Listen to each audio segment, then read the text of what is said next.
आज है 2 अक्टूबर, राष्ट्रपिता महात्मा गांधी जयंती। गांधी जी से महत्वपूर्ण तथ्य सभी परीक्षाओं के लिए महत्वपूर्ण है। आइए देखते हैं।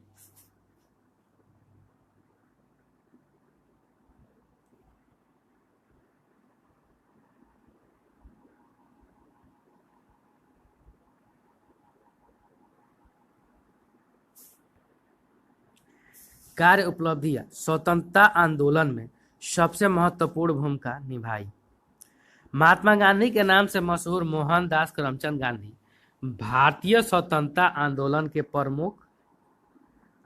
के एक प्रमुख राजनीतिक नेता थे। सत्याग्रह और अहिंसा के सिद्धांतों पर चलकर उन्होंने भारत को आज़ादी दिलाने में महत्वपूर्ण भूमिका निभाई। उनके इस सिद्धांतों ने पूरी दुनिया में लोगों को नागरिक अधिकारों एवं स्वतंत्रता आंदोलन के लिए प्रेरित किया। उन्हें भारत का राष्ट्रपिता भी कहा जाता है। सुभाष चंद्र बोस ने वर्ष 1944 में रंगून रेडियो स्टेशन से गांधी जी के नाम जारी प्रसारण में उन्हें राष्ट्रपिता कहकर संबोधित किया था। आइए देखते हैं प्रमुख प्रारंभिक जीवन।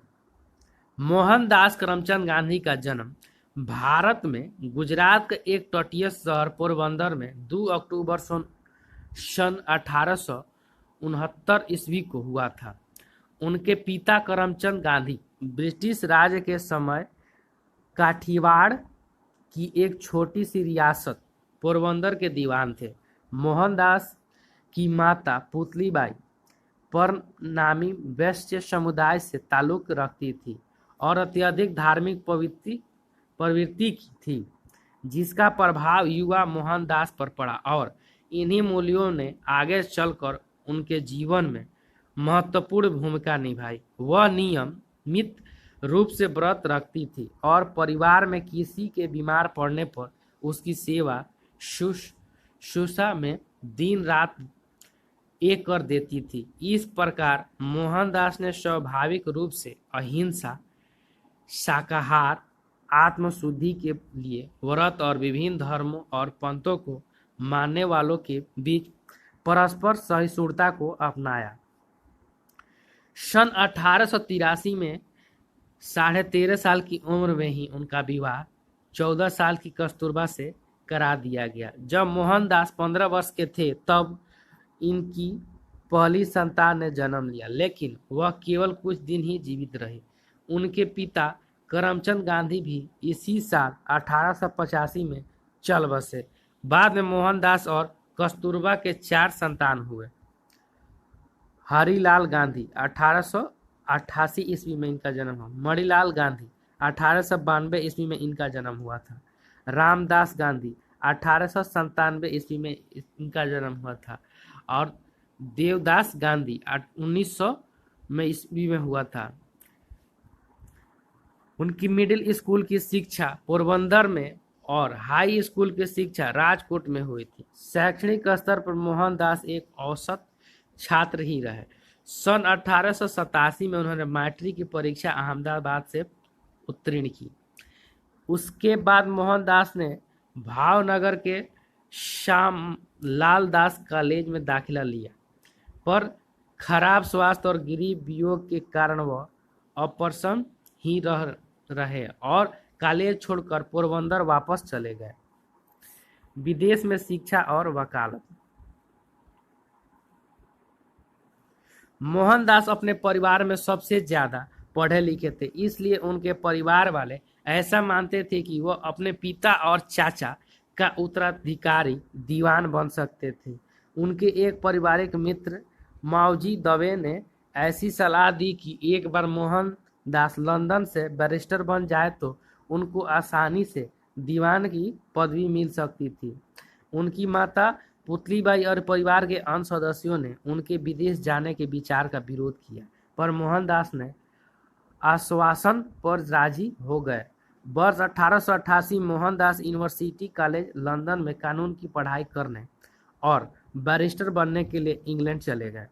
अपने मां को दिए गए वचन के अनुसार ही उन्होंने लंदन में अपना वक्त गुजारा। वहां उन्हें शाकाहारी खाने से संबंधित बहुत कठिनाई हुई और शुरुआती दिनों में कई बार भूखे ही रहना पड़ा था। धीरे धीरे उन्होंने शाकाहारी भोजन वाले रेस्टोरेंट के बारे में पता लगा लिया।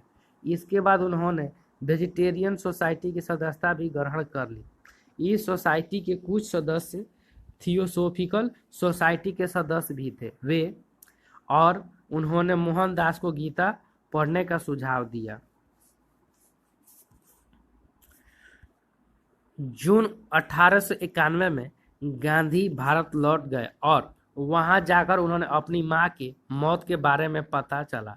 उन्होंने बॉम्बे में वकालत की शुरुआत की पर उन्हें कोई खास सफलता नहीं मिली। उसके बाद वो राजकोट चले गए जहां उन्होंने जरूरतमंदों के लिए मुकदमे की अर्जियां लिखने का कार्य शुरू कर दिया, परंतु कुछ समय बाद उन्हें यह काम भी छोड़ना पड़ा। आखिरकार सन 1893 में एक भारतीय फर्म से नेटल दक्षिण अफ्रीका में 1 वर्ष के करार पर वकालत का कार्य स्वीकार कर लिया। गांधी जी की दक्षिण अफ्रीका में 1893 से 1914 ईस्वी तक रहे। गांधी जी 24 साल की उम्र में दक्षिण अफ्रीका पहुंचे। वह प्रिटोरिया स्थित कुछ भारतीय व्यापारियों के न्यायिक सलाहकार के तौर पर वहां गए थे। उन्होंने अपने जीवन के 21 साल दक्षिण अफ्रीका में बिताए, जहां उनके राजनीतिक विचार और नेतृत्व कौशल का विकास हुआ। दक्षिण अफ्रीका में उनको गंभीर नस्ली भेदभाव का सामना करना पड़ा। एक बार ट्रेन में प्रथम श्रेणी कोच की वैध टिकट होने के बाद तीसरी श्रेणी के डिब्बे में जाने से इनकार करने के कारण उन्हें ट्रेन से बाहर फेंक दिया गया। ये सारी घटनाएं उनके जीवन में महत्वपूर्ण मोड़ बन गई और मौजूदा सामाजिक और राजनीतिक अन्याय के प्रति जागरूकता का कारण बनी। दक्षिण अफ्रीका में भारतीयों पर हो रहे अन्याय को देखते हुए उनके मन में ब्रिटिश साम्राज्य के अंतर्गत भारतीयों के सम्मान तथा स्वयं अपनी पहचान से संबंधित प्रश्न उठने लगे। दक्षिण अफ्रीका में गांधी जी ने भारतीयों को अपने राजनीतिक और सामाजिक अधिकारों के लिए संघर्ष करने के लिए प्रेरित किया। उन्होंने भारतीयों की नागरिकता संबंधित मुद्दे को भी दक्षिण अफ्रीका सरकार के सामने उठाया। सन 1906 में जुलू युद्ध में भारतीयों को भर्ती करने के लिए ब्रिटिश अधिकारियों को सक्रिय रूप से प्रेरित किया। गांधी जी के अनुसार अपनी नागरिकता के दावों को कानूनी जमाना पहचानने के लिए भारतीयों को ब्रिटिश युद्ध प्रयासों में सहयोग देना चाहिए। भारतीय स्वतंत्रता संग्राम का संघर्ष 1916 से 1945 ईस्वी तक। वर्ष 1914 में गांधी जी दक्षिण अफ्रीका से भारत वापस लौट आए। इस समय तक गांधी जी एक राष्ट्रवादी नेता और संयोजक के रूप में प्रतिष्ठित हो चुके थे। वह उदारवादी कांग्रेस नेता गोपाल कृष्ण गोखले के कहने पर भारत आए थे और शुरुआती दौर में गांधी के विचार बहुत हद तक गोखले के विचारों से प्रभावित थे। प्रारंभ में गांधी जी ने देश के विभिन्न भागों का दौरा किया और राजनीतिक, आर्थिक और सामाजिक मुद्दों को समझाने की कोशिश की। चंपारण और खेड़ा सत्याग्रह। बिहार के चंपारण और गुजरात के खेड़ा में हुए आंदोलनों में गांधी को भारत में पहली राजनीतिक सफलता दिलाई। चंपारण में ब्रिटिश जमींदार किसानों को खाद्य फसलों की बजाय नील की खेती करने के लिए मजबूर करते थे और सस्ते मूल्य पर फसल खरीदते थे, जिससे किसानों की स्थिति बदतर होती जा रही थी। इस कारण में अत्यधिक गरीबी से घिर गए। एक विनाशकारी अकाल के बाद अंग्रेजी सरकार ने दमनकारी कर लगा दिए, जिनका बोझ दिन प्रतिदिन बढ़ता ही गया। कुल मिलाकर स्थिति बहुत निराशाजनक थी। गांधी जी ने जमींदारों के खिलाफ विरोध प्रदर्शन और हड़तालों का नेतृत्व किया, जिसके बाद गरीब और किसानों की मांगों को माना गया। सन 1918 में गुजरात स्थित खेड़ा बाढ़ और सूखे की चपेट में आ गया था, जिसके कारण किसान और गरीबों की स्थिति बदतर हो गई और लोग कर माफी की मांग करने लगे। खेड़ा में गांधी जी के मार्गदर्शन में सरदार पटेल अंग्रेजों के साथ इस समस्या पर विचार विमर्श के लिए किसानों का नेतृत्व किया। इसके बाद अंग्रेजों ने राजस्व संग्रह से मुक्ति देकर सभी कैदियों को रिहा कर दिया। इस प्रकार चंपारण और खेड़ा के बाद गांधी जी की ख्याति देश भर में फैल गई और वह स्वतंत्रता आंदोलन के एक महत्वपूर्ण नेता बनकर उभरे। खिलाफत आंदोलन। खिलाफत आंदोलन कांग्रेस के अंदर और मुस्लिमों के बीच अपनी लोकप्रियता बढ़ाने का मौका गांधी जी को खिलाफत आंदोलन के जरिए मिला।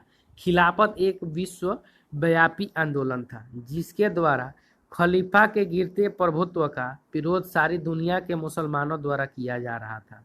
प्रथम विश्व युद्ध में पराजित होने के बाद ओटोमन साम्राज्य विखंडित कर दिया गया, जिसके कारण मुसलमानों को अपने धर्म और धार्मिक स्थलों के सुरक्षा को लेकर चिंता बनी हुई थी।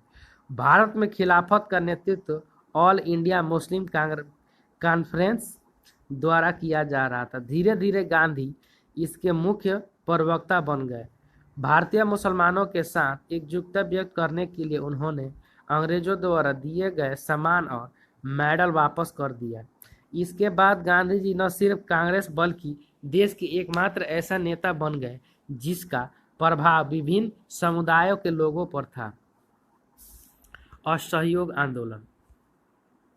असहयोग आंदोलन गांधी जी का मानना था कि भारत में अंग्रेजी हुकूमत भारतीयों के सहयोग से ही संभव हो पाई थी और अगर हम सब मिलकर अंग्रेजों के खिलाफ हर बात पर असहयोग करें तो आज़ादी संभव है। गांधी जी की बढ़ती लोकप्रियता ने उन्हें कांग्रेस का सबसे बड़ा नेता बना दिया और अब वह इस स्थिति में थे कि अंग्रेजों के विरुद्ध असहयोग, अहिंसा तथा शांतिपूर्ण प्रतिकार जैसे अस्त्रों का प्रयोग करके इसी बीच जालियांवाला नरसंहार ने देश को भारी आघात पहुंचाया था, जिससे जनता में क्रोध और हिंसा ज्वाला भड़क उठी थी। गांधी जी ने स्वदेशी नीति का आह्वान किया जिसमें विदेशी वस्तु विशेषकर अंग्रेजी वस्तुओं का बहिष्कार करना था। उनका कहना था कि सभी भारतीय अंग्रेजों द्वारा बनाए वस्त्रों की अपेक्षा हमारे अपने लोगों द्वारा हाथ से बनाए गए खादी पहने। उन्होंने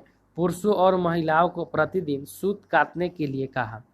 इसके अलावा महात्मा गांधी ने ब्रिटेन की शैक्षिक संस्थाओं और अदालतों का बहिष्कार और सरकारी नौकरियों छोड़ने तथा अंग्रेजी सरकार से मिलने तमंगों और सम्मान को वापस लौटाने का अनुरोध किया।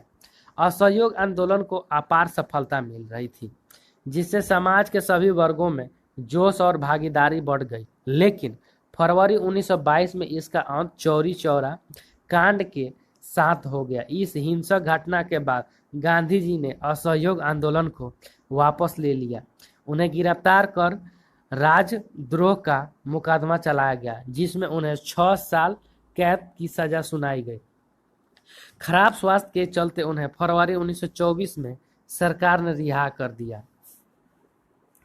राजस्व और नमक सत्याग्रह। असहयोग आंदोलन के दौरान गिरफ्तारी के बाद गांधी जी फरवरी 1924 में रिहा हुए और सन 1928 तक सक्रिय राजनीति से दूर ही रहे।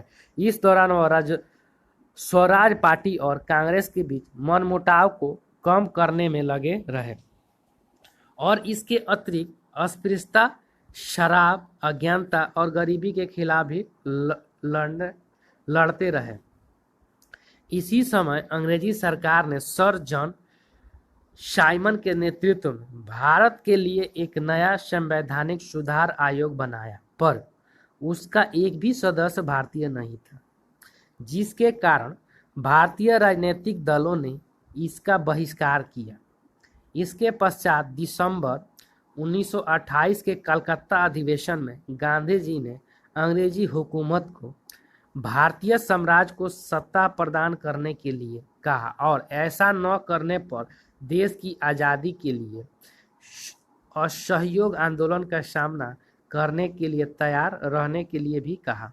अंग्रेजों द्वारा कोई जवाब नहीं मिलने पर 31 दिसंबर 1929 को लाहौर में भारत का झंडा फहराया गया और कांग्रेस ने 26 जनवरी 1930 का दिन भारतीय स्वतंत्रता दिवस के रूप में मनाया इसके पश्चात गांधी जी ने सरकार द्वारा नमक पर कर लगाए जाने के विरोध में नमक सत्याग्रह चलाया, जिसके अंतर्गत उन्होंने 12 मार्च से 6 अप्रैल तक अहमदाबाद से डांडी गुजरात तक लगभग 388 किलोमीटर की यात्रा की।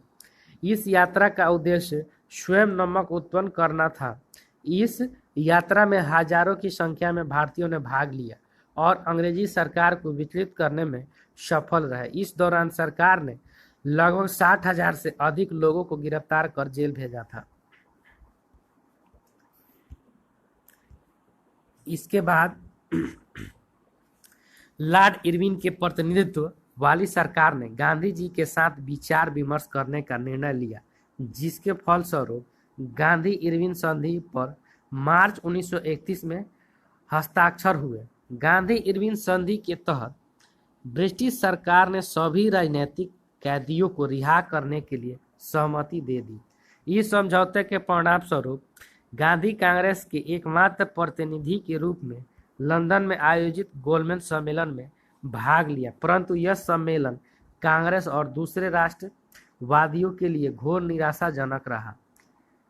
इसके बाद गांधी फिर से गिरफ्तार कर लिए गए और सरकार ने राष्ट्रवादी आंदोलन को कुचलने की कोशिश की।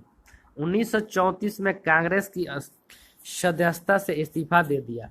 उन्होंने राजनीतिक गतिविधियों के स्थान पर और रचनात्मक कार्यक्रमों के माध्यम से सबसे निचले स्तर से राष्ट्र के निर्माण पर अपना ध्यान लगाया और उन्होंने ग्रामीण भारत को शिक्षित करने, छुआछूत के खिलाफ आंदोलन जारी रखते, कतई बुनाई और अन्य कुटीर उद्योगों को बढ़ावा देने और लोगों की आवश्यकता को अनुकूल शिक्षा प्रणाली बनाने का काम शुरू किया। हरिजन आंदोलन। दलित नेता बी.आर. अम्बेडकर की कोशिशों के परिणाम स्वरूप अंग्रेज सरकार ने अछूतों के लिए एक नए संविधान के अंतर्गत पृथक निर्वाचन मंजूर कर दिया था। येरवडा जेल में बंद गांधी जी ने इसके विरोध में सितंबर 1932 में 6 दिन का उपवास किया और सरकार को एक समान व्यवस्था पूना पैक अपनाने पर मजबूर किया। अछूतों के जीवन को सुधारने के लिए गांधी जी द्वारा चलाए गए अभियान की यह शुरुआत 8 मई 1933 को गांधी जी ने आत्मशुद्धि के लिए 21 दिन का उपवास किया और हरिजन आंदोलन को आगे बढ़ाने के लिए 1 वर्षीय अभियान की शुरुआत की। अंबेडकर जैसे दलित नेता इस आंदोलन से प्रसन्न नहीं थे और गांधी जी द्वारा दलितों के लिए हरिजन शब्द का उपयोग करने की निंदा की। द्वितीय विश्व युद्ध और भारत छोड़ो आंदोलन। द्वितीय विश्व युद्ध के आरंभ में गांधी जी अंग्रेजों को अहिंसात्मक नैतिक सहयोग देने के पक्षधर में थे, परंतु कांग्रेस के बहुत से नेता इस बात से नाखुश थे कि जनता के प्रतिनिधियों के परामर्श लिए बिना ही सरकार ने देश को युद्ध में झोंक दिया था। गांधी ने घोषणा की कि एक तरफ भारत को आज़ादी देने से इनकार किया जा रहा था और दूसरी तरफ लोकतांत्रिक शक्तियों की जीत के लिए भारत को युद्ध में शामिल किया जा रहा था। जैसे जैसे युद्ध बढ़ता गया, गांधी जी और कांग्रेस ने भारत छोड़ो आंदोलन की मांग को तीव्र कर दिया। भारत छोड़ो स्वतंत्रता आंदोलन के संघर्ष का सर्वाधिक शक्तिशाली आंदोलन बन गया, जिसमें व्यापक हिंसा और गिरफ्तारी हुई।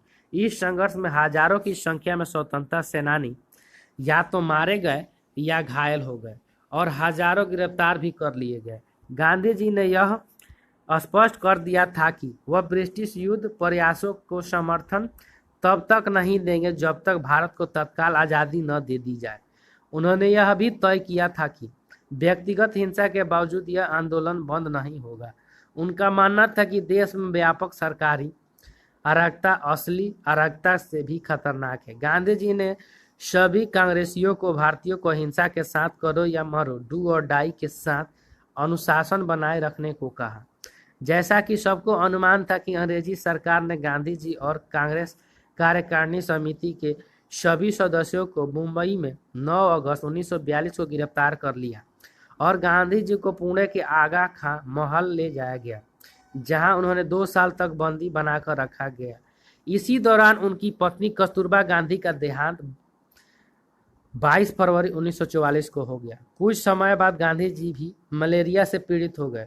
अंग्रेज उन्हें इस हालत में जेल में नहीं छोड़ सकते थे, इसलिए जरूरी उपचार के लिए 6 मई 1944 को उन्हें रिहा कर दिया गया।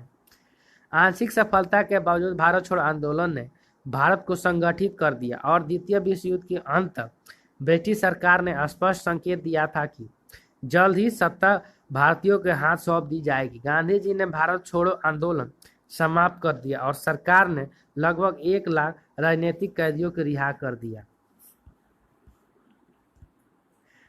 देश विभाजन और आजादी। जैसा कि पहले कहा जा चुका है कि द्वितीय विश्व युद्ध के समाप्त होते होते ब्रिटिश सरकार ने देश को आज़ाद करने का संकेत दे दिया था। भारत की आज़ादी के आंदोलन के साथ साथ जिन्ना के नेतृत्व में एक अलग मुसलमान बाहुल्य देश पाकिस्तान की भी मांग तीव्र हो गई थी। 40 के दशक में इन ताकतों ने एक अलग राष्ट्र पाकिस्तान की मांग को वास्तविकता में बदल दिया था। गांधी जी देश का बंटवारा नहीं चाहते थे, क्योंकि यह उनके धार्मिक एकता से सिद्धांत से बिल्कुल अलग था, पर ऐसा हो न पाया और अंग्रेजों ने देश को 2 टुकड़ों भारत और पाकिस्तान में विभाजित कर दिया। गांधी जी की हत्या। 30 जनवरी 1948 को राष्ट्रपिता महात्मा गांधी की दिल्ली के बिरला हाउस में शाम 5:17 PM पर हत्या कर दी गई। गांधी जी एक प्रार्थना सभा को संबोधित करने जा रहे थे जब उनके हत्यारे नाथूराम गोडसे ने उनके सीने में 3 गोली दाग दी। ऐसे माना जाता है कि हे राम उनके मुख से निकले और अंतिम शब्द थे। नाथूराम गोडसे और उनके सहयोगी पर मुकदमा चलाया गया और 1949 में उन्हें मौत की सजा सुनाई गई। Thank you friends. अच्छा लगे तो लाइक, सब्सक्राइब और शेयर जरूर करें। धन्यवाद।